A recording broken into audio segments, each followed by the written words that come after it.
이재명 민주당 대표까지 대장동 비리로 재판에 넘겨지면서 대장동 개발 비리와 관련한 형사 재판은 10여 건에 달합니다.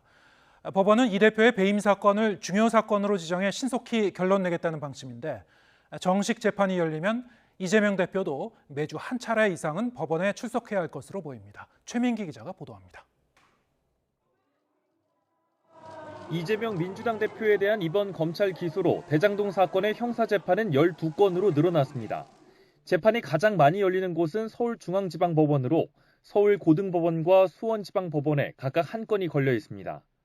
본류로 꼽히는 건 대장동 일당의 배임 사건으로 유동규 전 성남도시개발공사 기획본부장과 화천대유 대주주 김만배 씨, 남욱, 정민용 변호사, 정영학 회계사가 피고인으로 재판을 받고 있습니다. 여기에 이 대표의 최측근 정진상 전 당대표실 정무조정실장의 뇌물수수 사건, 김용 전 민주연구원 부원장의 불법 정치자금 사건이 각각 열리고 곽상도 전 의원의 아들 상여금 50억 사건은 가장 먼저 1심 선고가 내려진 뒤 2심 재판을 앞두고 있습니다. 이번에 기소된 이 대표의 배임 사건은 기존 대장동 사건들을 맞지 않는 형사합의 33부에 배당됐습니다. 재판 진행 경과를 고려해 기존 대장동 사건과 함께 재판하는 건 적절하지 않다고 판단한 것으로 전해졌습니다. 법원은 이 대표 배임 사건을 중요 사건으로 지정해 신속히 결론 내겠다는 방침입니다. 법정에서 진실을 가리기 위해서 최선을 다할 것이고 결국 명명백백하게 진실이 드러날 것이라고 믿습니다.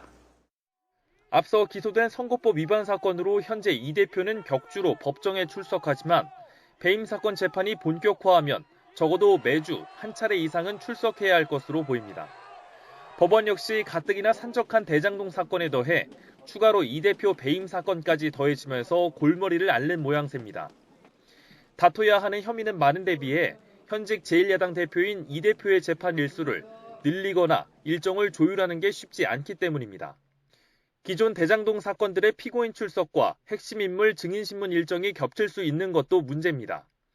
매주 대장동 본안 재판이 월요일과 금요일, 최측근 재판은 화요일과 목요일, 금요일에 열리면서 기존 재판부도 일정을 서로 협의하며 진행하는 상황입니다. 또 이 대표 출석 때마다 몰려드는 인파에 대비할 청산의 방호 문제도 있습니다. 이 대표는 혐의를 전면 부인하고 검찰은 추가 기소까지 시사하는 상황에 재판 진행에 현실적 문제까지 겹치면서 이번 사건의 1심 선고가 내려지기까지는 상당한 시일이 걸릴 거란 전망입니다. YTN 최민기입니다.